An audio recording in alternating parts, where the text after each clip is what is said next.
de redemocratização, né? Tanto dentro quanto fora do Corinthians. Quer dizer, você tinha o time do povo pedindo democracia num momento que o país queria democracia. Então, isso que eu digo, o papel foi muito importante. O que aconteceu no Corinthians é desses momentos raros da história em que se reúnem no mesmo lugar, ao mesmo tempo, figuras muito emblemáticas e que acabam mudando o rumo das coisas. O Sócrates, o Adilson Monteiro Alves, o Casagrande, eles tinham essa consciência de mudança, de querer mudar o país.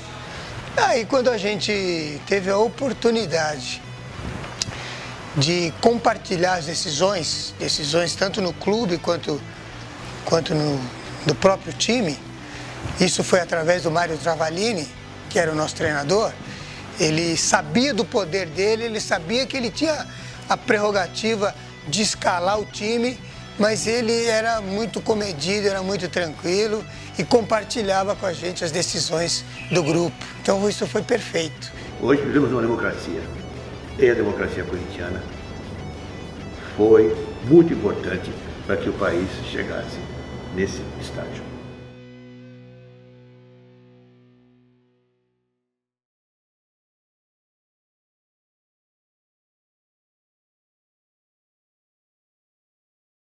Em novembro de 82, iam ser realizadas as primeiras eleições para governador, desde o golpe civil-militar de 64.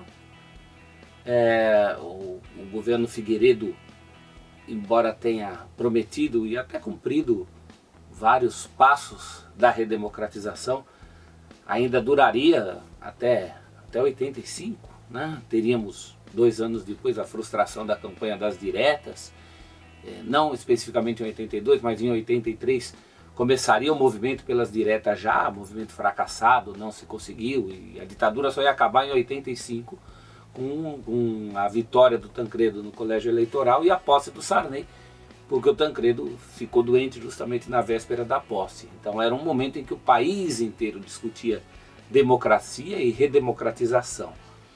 Especificamente em relação ao Corinthians, era um clube que nos últimos anos tinha ficado décadas nas mãos de poucas pessoas. Dos anos 40 para os 50 foram 10 anos de Alfredo Inácio Trindade, um presidente vencedor do campeonato do quatrocentenário, das conquistas da primeira metade dos anos 50, mas ele ficou 10 anos, uma década inteira. E quando ele sai derrubado pelo Vicente Matheus e o Vadi Elu, o Matheus fica um período curto de 59 a 61, aí o Vadi derruba o Matheus, fica mais 10 anos, de 61 a 71, e o Matheus derruba o Vadi e fica mais um tempão de 72 até aquela altura, final de 81, quando ele não podia se reeleger. Então o Matheus tenta uma espécie de golpe branco, ele sai como vice e escolhe como cabeça de chapa o Valdemar Pires. Em princípio, para ele, Matheus continua mandando no clube. O Valdemar Pires é eleito para ser a rainha da Inglaterra do Vicente Matheus. O Vicente Matheus achou que ia continuar mandando. Como as coisas não iam bem no Corinthians, começou a haver uma pressão para que o Valdemar Pires, enfim, honrasse as calças que vestia. E ele resolveu honrar. O Valdemar Pires, ele não se conforma com essa condição de vice, de boneco, de títere, né, de fantoche do Vicente Matheus. E aí há um vácuo no poder, porque o Matheus se afasta, acaba se afastando, e aí então Valdemar Pires, junto com o Orlando Monteiro Alves, pai do Adilson, avô do Duílio, que hoje é também diretor do Corinthians, e outras cabeças, acabam viabilizando o que se chamou a democracia corintiana. Isso foi um choque para a sociedade brasileira, porque a gente já vinha de praticamente 2 décadas de peso muito grande dos militares, certo? Então o Sócrates, ele foi um grande líder e chegou no Corinthians no fim dos anos 70, e ele já vinha passando por um processo de democrático no pensamento dele, e o fato dele conhecer o Adilson Monteiro Alves transformou ele no grande profeta desse movimento, né? Eu nasci no Corinthians. Meu avô, imigrante, português, foi um dos primeiros torcedores, digamos, daquele time de várzea ali do Bom Retiro, que depois veio aqui para a Zona Leste, né? Então, a família foi se aproximando desse time, que era o time do povo, nasceu como time do povo, né? O Gavião simbolizava bem aquilo que a gente queria. Uma coisa de voo livre, solto, independente, que olhava tudo por cima, né, para ver onde atuar melhor. E aí que surgiu a Gaviões. Claro que naquela época, quer dizer, no fundo a gente pode dizer assim, que a gente fundou a Gaviões da Fiel, no fundo, não só para apoiar o Corinthians, mas para combater duas ditaduras. Uma que era dentro do Corinthians e para ajudar também, de alguma maneira, a combater a ditadura que o Brasil vivia naquela época. O papai me procurou e disse, você quer vir para o Corinthians me ajudar? Eu posso trabalhar, tem que dar a minha vida, mas eu estou precisando muito de alguém de confiança, porque aquilo lá está uma trairagem, um campeonato de punhal daqui, punhal dela, precisa de alguém de confiança para me ajudar no futebol, para assumir a direção de futebol. Ele era o vice-presidente. E aí começou com o Valdemar me conhecia, a gente fazia tinha uma financeira, eu tinha uma empresa, a gente fazia alguns negócios de investimento com ele. Então os dois começaram comigo e assume. Bom, aí vai, topei isso. Nós estamos aí em outubro de 81. E desde o início a gente percebia nele a intenção e o respeito que ele tinha de conviver com uma situação que ele nunca havia presenciado, entendeu? Então ele foi humilde pra caramba de chegar e propor pra gente compartilhar todas as decisões. Isso foi perfeito. Eu acho que naquele momento o Adilson Monteiro Alves foi fundamental porque foi uma espécie de revolução com a anuência, a concordância, a cumplicidade do próprio patrão. A democracia corintiana não teria existido se não fosse o Adilson Monteiro Alves e o Valdemar Pires, porque eles é que deram início a esse processo, né? Precisaria ter um diretor. Claro que ela existe porque os jogadores existiram, né? Mas se não tem a iniciativa, né, de ter uma diretoria que fala, olha, vamos abrir para discussão, vamos deixar os que trabalham decidirem o que é melhor para eles. Né? É como se tivesse um presidente que dissesse, vamos deixar o povo decidir o que é melhor para o país.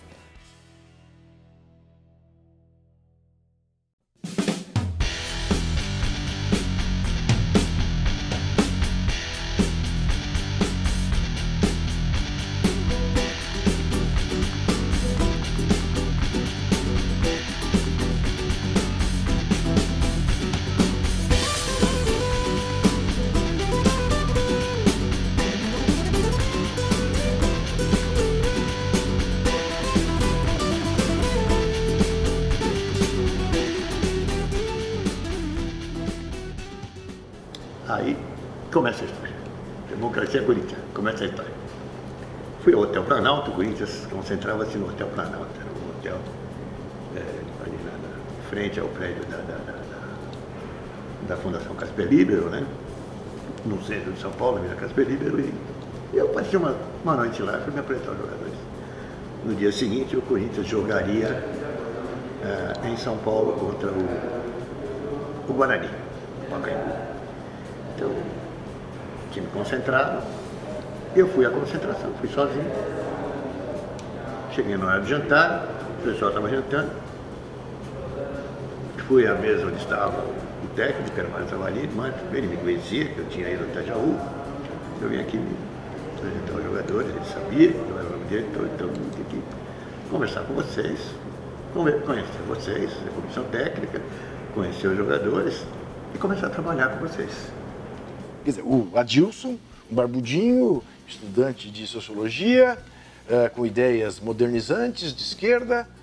O Magro, que a essa altura, já com algum tempo de Corinthians, tinha chegado em 78, também tinha ideias modernizantes de esquerda. O Casão, moleque, drogadito, rebelde, libertário. E o Vladimir, negro, com uma capacidade de articulação enorme, simpaticíssimo, né? E esses caras se juntam e começam a discutir o que deva ser um time de futebol. Aí eles se agregam aos poucos. O Edu, o Zenon, e o Corinthians começa a mostrar dentro de campo um entendimento que até então não tinha. O grupo do Corinthians já tinha um elenco muito diferenciado, eu diria. Era Sócrates, era Juninho, era Casagrande, enfim, era um grupo que sabia o que queria, entendeu? Sabia o que queria. A gente não se tornou profissional só para jogar futebol. A gente tinha consciência da nossa cidadania e, portanto, a gente já tinha essa coisa de contribuir para a vida pública do país, sabe? Aí foi a fome com a vontade de comer, entendeu? Não sei como se dirige um time de futebol. Eu sei como se dirige um grupo, como se coordena um grupo, como se trabalha com pessoas. Isso eu sei bastante. Agora, futebol, não sei, por dentro. Sei tudo de futebol, sei tudo de Corinthians, porque joguei, porque acompanho, porque tudo mais. Dirigir, como qualquer brasileiro, também sou um grande treinador de futebol. Não sei como é. Mas uma coisa eu sei, não é, isso é literal, não é do jeito que está sendo feito. Não se dirige futebol do jeito que está sendo dirigido aqui. Também não se dirige futebol do jeito que está se dirigindo em todos os outros clubes, ou na federação, ou na confederação. Não é possível que seja assim. Sabe? Não é possível que futebol, embora seja tão conservador, seja mais conservador do que a própria sociedade. Nós vivemos uma sociedade conservadora, ditatorial, nós vivemos sob uma ditadura dura, que nós temos que derrubar, e extremamente conservador. Agora, o futebol consegue ser mais do que isso. Agora, o futebol, pior ainda, ele também é, além de autoritário, ele é paternalista. Se você é bonzinho e faz tudo que se manda, você ganha presente, você ganha um bicho, você ganha dinheiro. Agora, se você não ganha, te manda embora, rescinde seu contrato, te manda treinar separado. Quer dizer, é uma escravidão, uma coisa que não cabe mais na sociedade, não cabe mais numa coisa popular. Então, autoritário e paternalista não pode ser assim. Então, como é que vai ser? Não sei, mas não é assim. Nós vamos descobrir isso junto. Nós vamos fazer isso junto. Pior do que de tudo barbado, acho que a maioria que é casada e tem filhos, vocês estão concentrados. O que é concentração? Campo de concentração? Você tem que ser trancados aqui dentro de um hotel, come isso porque você tem que comer isso, dorme aqui, acorda, toma esse café e depois vai para o jogo. Por quê? Vocês são irresponsáveis? Se vocês ficarem nas suas casas, o que vocês vão fazer? Aí, pô, nesse momento eu virei o grande ídolo. Todo mundo... O que você é contra a concentração? Mas é um absurdo, concentração não existe, pô. Não tem sentido concentração. Para nada, pô. Vocês são responsáveis, pô. Ou pelo menos tem que ser, deveriam ser. E o Adilson vem com ideais de democratização da gestão do futebol. Divisão de responsabilidades, o fim daquele paternalismo que envolve coisas como concentração, os jogadores passando a ser tratados como agentes de um processo, como artistas desse espetáculo que é o futebol, com algumas ideias ainda que utópicas. Eles dividiam tostões de rendas de jogos, aqueles primeiros jogos da Taça de Prata que a renda era insignificante, mas só as ideias de dividir com todo mundo que faz parte do processo, o roupeiro, os reservas, enfim, aí começa tudo um processo que acabou entrando para a história, por isso nós estamos falando dele aqui 35 anos, mais de 35 anos depois. Quando a gente assumiu essa esse movimento, a primeira coisa que a gente fez foi romper com a concentração. Pelo menos os casados. Os solteiros ainda continuavam com a obrigação de concentrar, mas os casados já tinham uma responsabilidade maior e tal, então a gente não concentrava. Isso foi perfeito porque a gente chegava meio-dia no hotel, o jogo era às 4 horas, a gente chegava meio-dia do domingo, almoçava e dali ia para o campo e aí era só alegria, né? E o Sócrates dava entrevistas dizendo para a torcida que o mal do Corinthians é que o time jogava no bafo da torcida e que tinha que ser o contrário. O time é que tinha, a torcida é que tinha que vir no ritmo do time, que o gol ia sair naturalmente. Porque quando o time ia no embalo da torcida, acabava se abrindo, tomava um gol e aí tocava o desespero e perdia os jogos. Eu dizia para ele, mas nunca que a torcida do Corinthians vai entrar nessa de achar que o gol vai sair naturalmente, Marco. Não tem ilusão. Acontece que o gol começou a sair naturalmente. O grupo que começa em 82 é um grupo modesto, basicamente tendo Sócrates como estrela solitária, o Vladimir na melhor fase da sua carreira, já na altura dos 28 anos, o Birubiru sempre muito esforçado, o Zenon, um meia clássico que tinha chegado ainda em 81, ainda para o Campeonato Brasileiro, mas ainda não havia desenvolvido o seu melhor futebol com a camisa do Corinthians. O Casagrande, que era um garoto dos juniores, na época juvenis, que voltava de um empréstimo à Caldense, onde ele tinha ido muito bem, e ele mesmo confirma que ele não estava a fim de ficar, mas ele sentiu esses novos tempos, convencido principalmente pelo seu Mário Travalini, pelo Adilson Monteiro Alves, talvez num segundo momento. O Casagrande fica, e aí o time começa a pegar no breu, né? Na Taça de Prata, claro, contra adversários inferiores tecnicamente, estreou o jogo do Pacaembu com a América do Rio, jogou com Catuense, da Bahia, o triangular final que deu direito ao acesso, tinha Campinense da Paraíba e Fortaleza, um pouco antes o Corinthians tinha jogado contra Colatina do Espírito Santo, Leônico da Bahia. Então uma fase meio assim de ostracismo nesse sentido. Enquanto todos os clubes jogam a Taça de Ouro, o Corinthians joga a Taça de Prata, mas vai ganhando moral. Num jogo famoso contra o Guará de Brasília, que foi 5-1, Casagrande estreia marcando 4 gols, 5 gols. E aí o time vai pegando no breu, sobe para um grupo difícil, chamado Grupo do Povo, né? Corinthians, Flamengo, Inter e Atlético Mineiro. Empata um jogo contra o Flamengo, que tinha sido campeão do mundo em novembro, o Flamengo do Zico. Aquele resultado foi considerado uma vitória.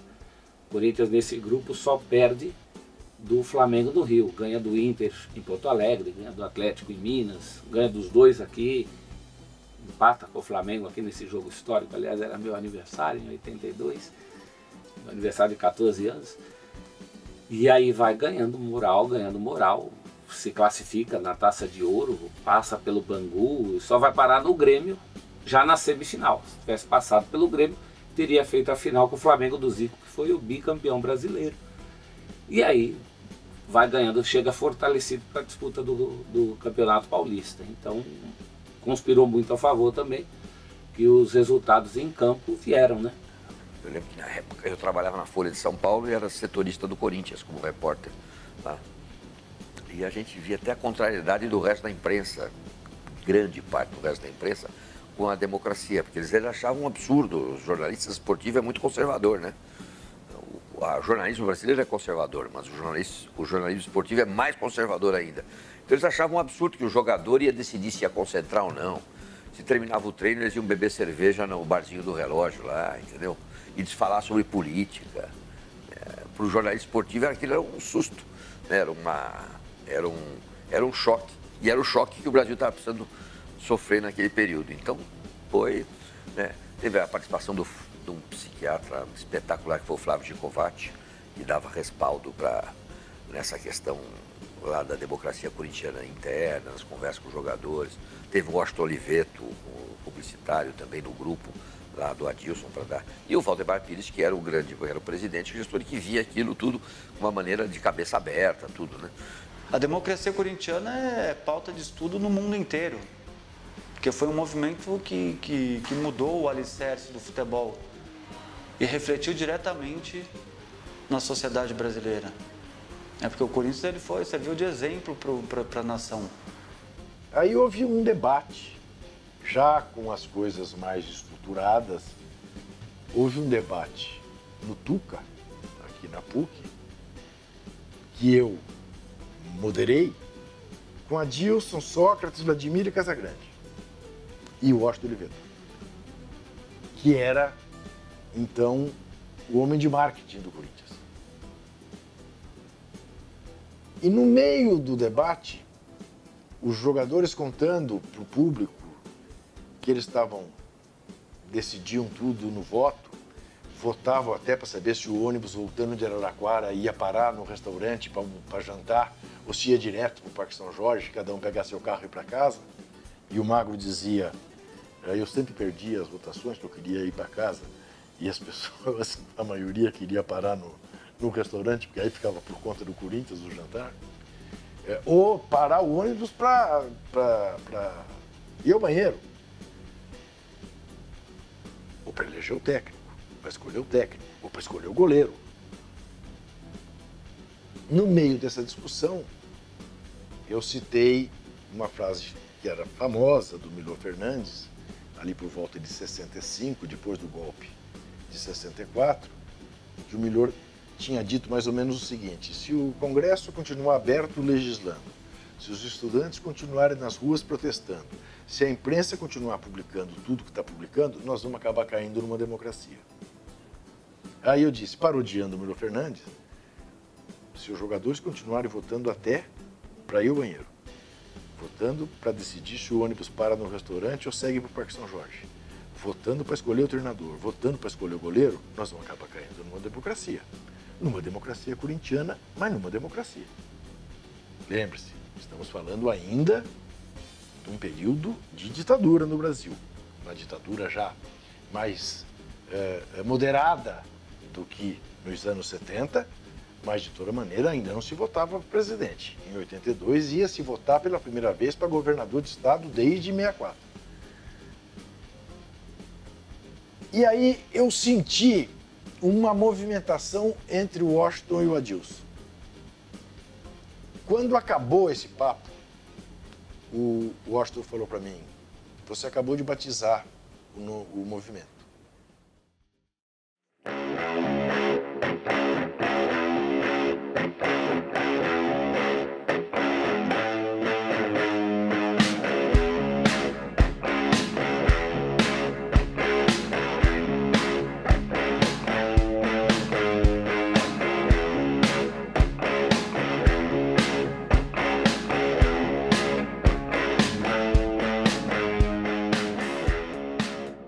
Democracia, eu acho que sempre esteve, pelo menos aos olhos do torcedor, muito vinculada aos resultados. Quando o time ganhava, o torcedor aplaudia. Quando o time perdia, os jogadores eram acusados de bagunça, de tomar cerveja no bar da Torre, de botar os pés na mesa do seu Mário Travalini, que era o chefe, que era o técnico. Eram discussões normais na época, assim como hoje. A sociedade brasileira tinha pessoas mais conservadoras e menos conservadoras. A imprensa em geral era conservadora. A imprensa não perdia uma oportunidade de dar uma cutucada na democracia corintiana. É da formação da imprensa esportiva, era até mais naquela época. A favor, talvez só o Juca Kfouri na Placar e o Marco Antônio Rodrigues no Jornal da Tarde, no Grupo Estado. A Folha de São Paulo tinha uma editoria com pessoas simpáticas ao movimento também, mas de resto a imprensa mais tradicional via o movimento com reservas. Apoiavam a democracia corintiana. O Osmar Santos, né, na Rádio Globo,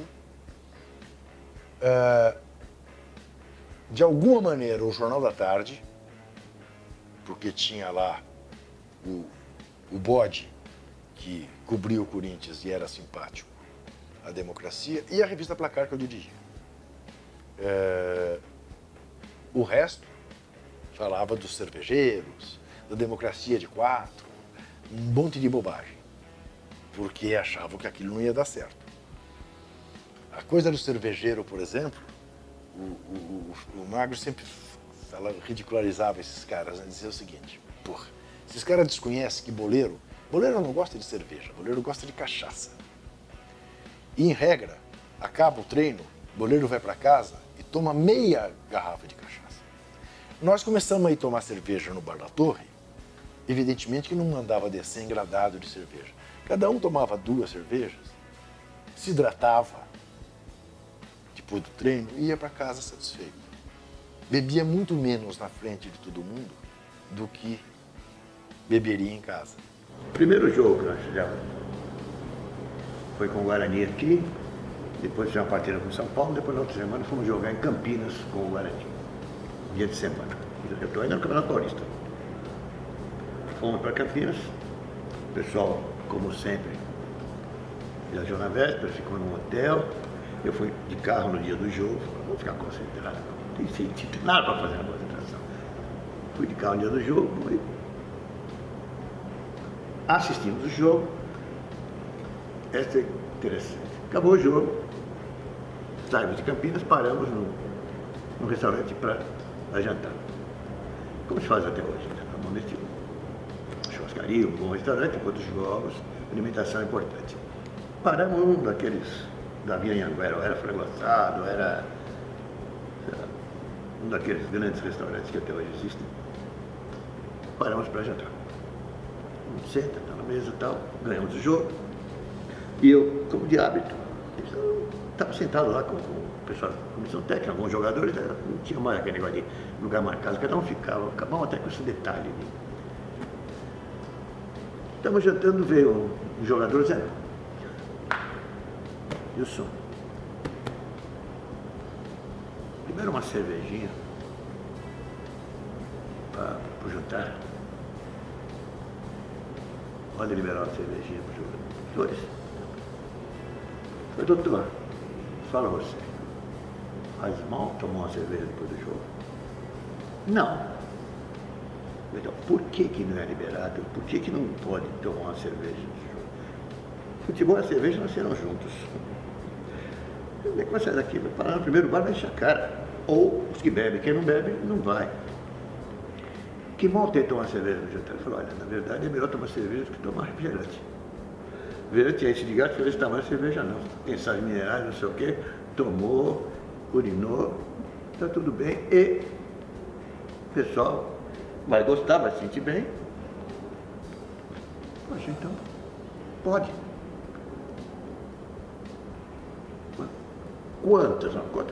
Qual é a programação de amanhã?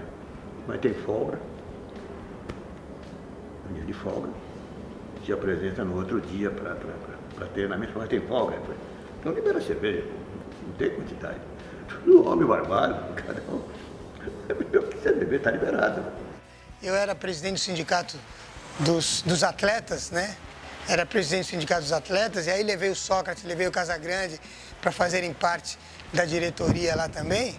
Então eles perguntavam pra gente, pô, como é que vocês conseguem, como é que vocês convivem com a diretoria, a comissão técnica? Eu falei, porra, a gente mostrou responsabilidade, entendeu? A gente mostrou que era um grupo maduro, que era um grupo que sabia o que queria, e daí a gente acabou tendo a confiança deles, né? A gente conquistou a confiança dos dirigentes. O regulamento do campeonato era de campeão do primeiro turno contra o campeão do segundo. O Corinthians ganhou o primeiro turno com muita folga, já se garantiu na decisão. Poderia ter ganho o segundo turno, o último jogo do segundo turno, é um Corinthians e São Paulo. Se o Corinthians vencesse, seria campeão direto, não precisaria nem final. O Corinthians perde aquele jogo por 3-2 e o pessoal, os jogadores podem se lembrar disso, que teve uma polêmica, que o Sócrates queria promover uma feijoada na véspera do jogo.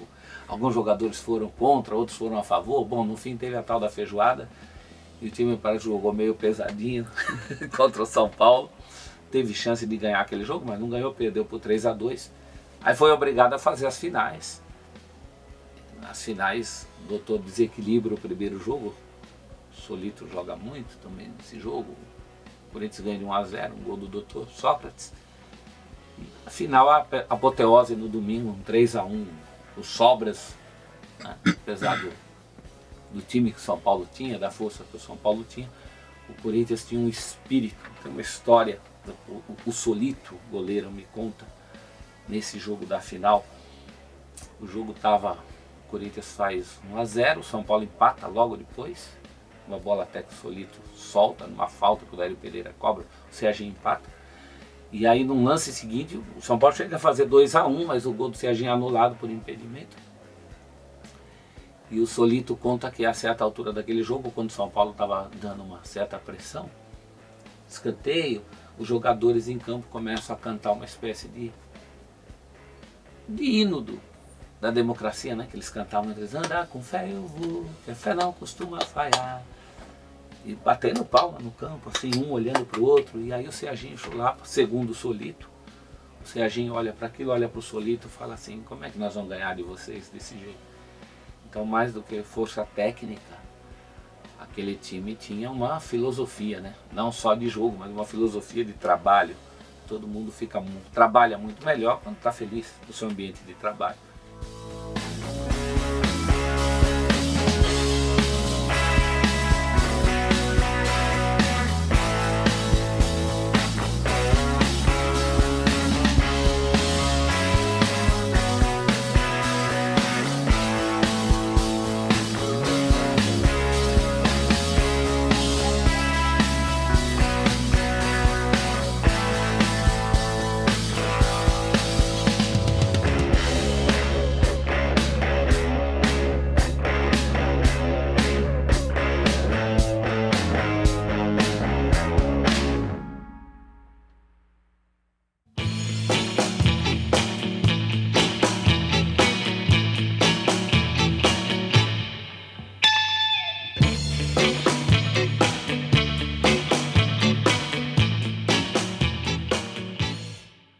Final de 82 foi aprovada para introduzir uma figura importante da época, que acho que você entrevistou, vai entrevistar. Foi aprovada a propaganda na camisa. Mas o que o CND não esperava é que o Corinthians fosse trazer mensagens políticas. Tanto que a do dia 15 vote foi proibida para o jogo seguinte com ordens assim autoritárias, como só ia acontecer naquela época, ameaçando o Corinthians de punição por parte da ditadura. Discute. Como é que nós vamos incentivar os empresários a escrever na camisa? Nenhum clube do Brasil tinha conseguido ainda. Aí, lá pelas tantas, surgiu uma ideia, vamos escrever alguma coisa na camisa. A proposta foi, vamos escrever aluga-se. Vamos pegar o nosso espaço, que era tantos centímetros quadrados, escrever aluga-se. Ou anuncia aqui. Pô, mas será que vão deixar? Bom, aquela coisa, será que vão deixar? É uma ditadura, pô. Não adianta você ter uma ideia, será que... Bom, então, vamos escrever anuncia aqui. Anuncia aqui, não anuncia, ficou naquilo e em 82 aconteceria uma eleição. A ditadura começava a recuar, a recuar não, mas a sofrer pressão da sociedade e decidiu fazer a eleição para governador dos estados. Então, desde 64 não se votava, em 82 ia se eleger os governadores dos estados e deputados e vereadores, deputados federais, estaduais e vereadores, iam se eleger em 82. 15 de novembro de 82 ia ter essa eleição. Pô, aí, no meio dessa discussão, entre política e patrocínio, veio a ideia. Anuncia aqui não, então, naquela reunião saiu a frase, eu lembro que o Juca estava nesse debate, dia 15 vote. São louco. Dia 15 vote, isso é ditadura. Nós decidimos escrever dia 15 vote na nossa camisa. Essa camisa, o time entrou em campo antes das eleições, né? As eleições para governador, 15 de novembro de 82, por isso que está dia 15 vote, é um estímulo. A publicidade estava começando a ser liberada no Brasil, mas ainda não tinha conseguido vender para ninguém, vendeu só na final. Corinthians e São Paulo entraram com publicidade pela primeira vez, e era um espaço vago aqui. O Corinthians teve a ideia, segundo o próprio Adilson Monteiro Alves, causou problemas, né, junto ao governo na época, foram chamados em Brasília para explicar uma mensagem política. Isso não é uma mensagem política, é uma mensagem de incentivo ao voto. Não está mandando votar em ninguém, né? Então o Corinthians começou a usar o seu espaço, a sua camisa, para esse tipo de mensagem mais ideológica. Essa menos ideológica, né? Mais abrangente, mas também usou só a democracia corintiana, rumo ao bi, enfim, mensagens de um certo cunho político, se não ideológico, mas político, né? Era a presença da política no futebol. A democracia corintiana quebrava esse tabu de que política e futebol não se discutem, não se misturam. Se discutem sim e se misturam sim, essa é a prova.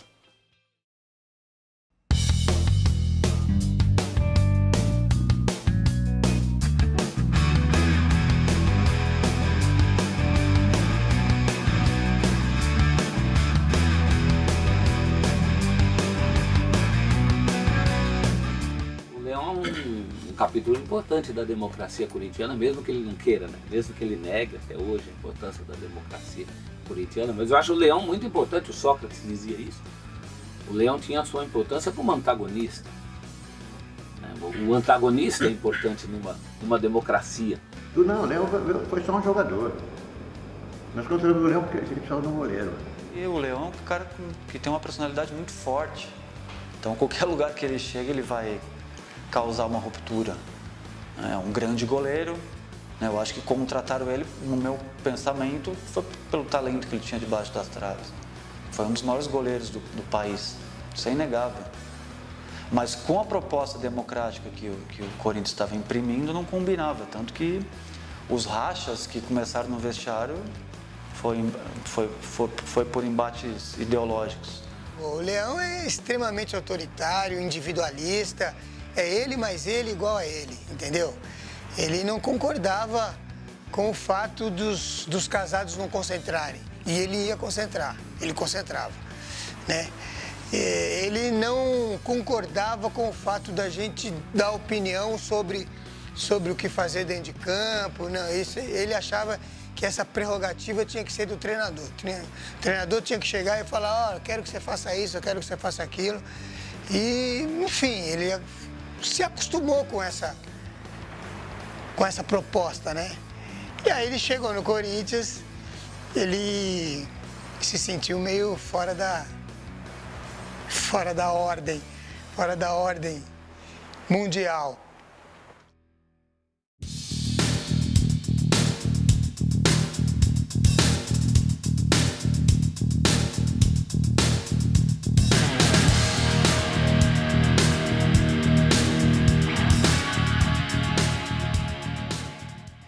Só que até era bem comedido, assim, era bem tranquilo e tal. Mas ele foi fundamental nas nossas conquistas, eu diria. Foi fundamental. Na campanha do bicampeonato, principalmente em 83, em 82 ele já havia sido importante, né? 82 é um ano que o Sócrates decide ser atleta, como nunca havia decidido, nem antes nem depois.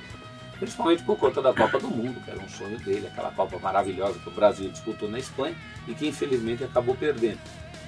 Então Sócrates estava, antes de tudo, muito motivado, principalmente em 82.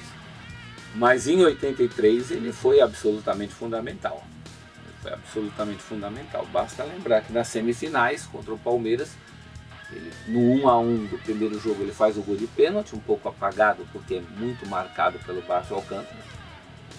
E no segundo jogo ele decide a partida dando uma virada sensacional de corpo, assim, no marcador, deixa o Márcio Alcântara tonto.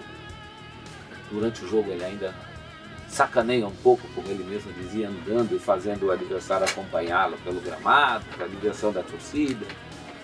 E nas finais contra o São Paulo, ele faz o gol do 1-0 no jogo do domingo. Jogo que o Leão não jogou solido e jogou muito bem. E na noite em que só bastava o empate, já no fim da partida, que estava 0-0, ele faz o gol que para muitos até podia ser o gol da vitória, porque era um dos últimos lances. O árbitro do Cídio Vanderlei Bosquilha quis ser mais realista que o Rei, evacuou o campo de repórteres, de torcedores que estavam já querendo invadir, e jogou lá os minutinhos finais, e aí o Marcão do São Paulo acaba empatando o jogo. Nosso time voava em campo, nosso time, a gente gastava o bicho antecipado. Eu falei isso pro São Paulino, eles ficavam putos pra gente. Quando chegava jogo com São Paulo, a gente já ia para shopping, para os lugares, já começava a passar o cartão, porque era bicho garantido. E você ganhar de um time da alta elite paulistana, no Morumbi lotado, que naquela época dividia um Morumbi, e você ganhar 2 anos seguidos em cima desse time, isso aí é uma metáfora perfeita, né? do resgate à liberdade, né? A liberdade do grito de expressão, a liberdade de você vencer, né? Todo o medo, vencer o mal, porque a ditadura militar ela começou a causar muito mal para os brasileiros, né? E eles não resolveram nada, tanto que entregaram o país do jeito que entregaram. Então você pegar o Corinthians, com a torcida do Corinthians no Morumbi, e ganhar do São Paulo, não existe melhor coisa. Então foi o time escolhido a dedo, quis o destino que fosse São Paulo 2 vezes. As pesquisas do Instituto Gallup à época mostravam que o maior contingente de eleitores MDBistas estava no Corinthians, na torcida do Corinthians. Quer dizer, então, era uma torcida de oposição à ditadura, a maior parte dela. Mas o Corinthians sempre foi maioria em todos os setores da sociedade. Essa é uma outra coisa digna de nota. Em 82, depois das eleições para governador, em 83, o Corinthians tinha no governador de São Paulo, Franco Montoro, um corintiano. No cardeal de São Paulo, Dom Paulo Evaristo Arns, outro corintiano. Escreveu até um livro, Corintiano Graças a Deus. No maior empresário do Brasil, Antônio Hermílio de Moraes, outro corintiano. E a massa? E a massa de excluídos, maior parte composta por corintianos, né? Então, eu não sei dizer até que ponto ganhar do São Paulo tinha esse caráter. Agora, tinha um outro caráter. São Paulo era uma seleção. Os jogadores do São Paulo que não eram da seleção brasileira, porque eram da seleção uruguaia, Dario Pereira e o Diaba 4. E o Corinthians ganhou com autoridade do São Paulo na casa do São Paulo.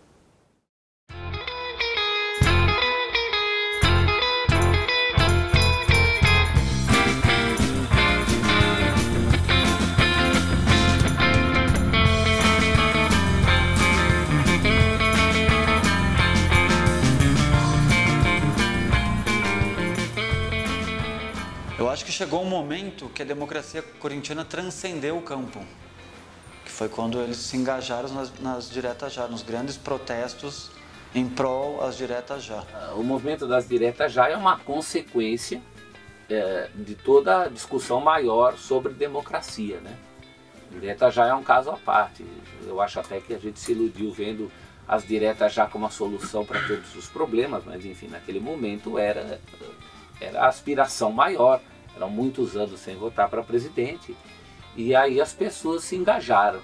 Mas os que mais se engajaram eram os mesmos de sempre: Sócrates, o Vladimir, o Casagrande, o Adilson Monteiro Alves. A gente entendia que era um dever do povo brasileiro em saber votar e eleger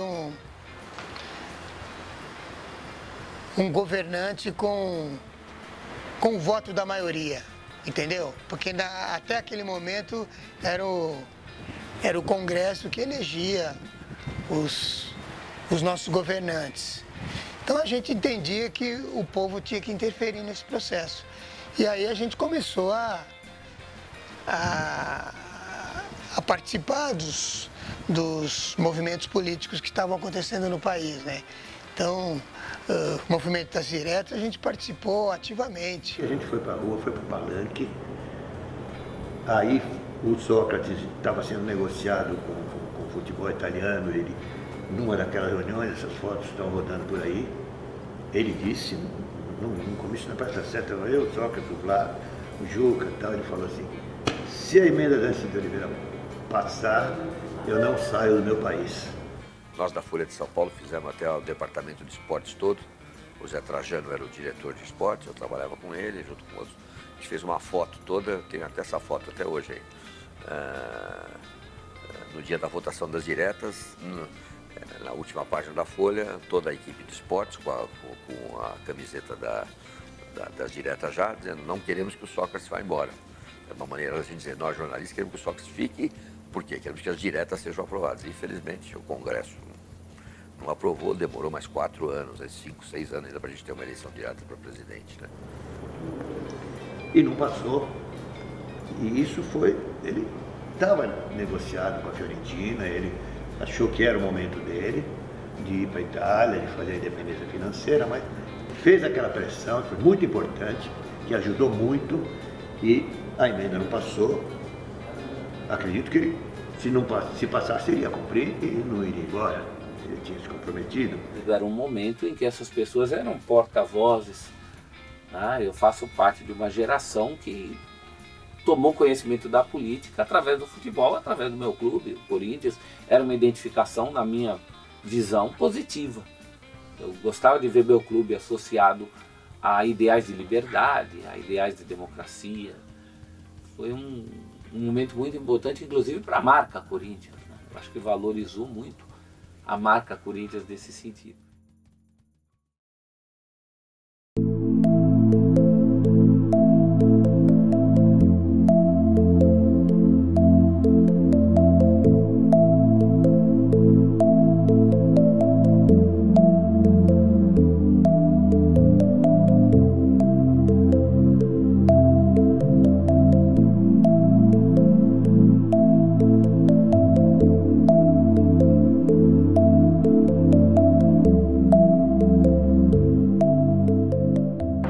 No fim se dá que não passa a eleição direta, o Sócrates vai para Firenze, o Corinthians perde no último jogo, num campeonato de pontos corridos aqui, o Campeonato Paulista de 84 foi pontos corridos, e por coincidência, na final, Corinthians e Santos iam ganhar, ser campeão. O Corinthians perde de 1-0, num jogo em que o senhor José de Assis Aragão deu um pênalti clamoroso do Márcio no Zenon, quando estava 0-0.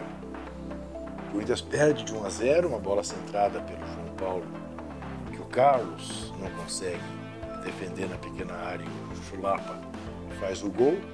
Tem eleição. No dia seguinte, o Adilson era o candidato à presidência e perde a eleição para o Roberto Páscoa, que era um octogenário absolutamente conservador. Perdemos a eleição. E aí fomos, nossa, jogadores revoltados, todo mundo revoltado, blá, blá, blá, blá, blá. Estava começando a quebrar a dele. Quem assumiu, acabou a brincadeira. Quem assumiu, quem ganhou as eleições, acabou se incumbindo de apagar tudo aquilo que a gente estava vivendo, né? A gente conhecia aquela diretoria, conhecia aquele pessoal, e eles eram radicalmente contra a democracia corintiana. Eles eram radicalmente contra a possibilidade do atleta interferir na escalação ou na contratação de outros atletas, enfim, foi uma derrota lamentável, né? Mas ela haveria de acontecer um dia e acabou acontecendo aí, né? E tudo tem um início, meio e fim, eu acho que já estava fadado a acabar, porque é difícil você manter uma proposta política dentro de um grupo de jogadores de futebol por muito tempo. Democrático demais para o nosso gosto. Desmontaram o time. Começaram a vender e tal, e aí literalmente terminou a democracia política. Mas aí acaba, né? Aí eles emprestam o Casagrande, o Vladimir vai embora, enfim, aí dizima-se a democracia corintiana e a ponto de hoje, infelizmente, não ter pedra sobre pedra, né? Não tem nem sinal de democracia corintiana em clube nenhum do Brasil.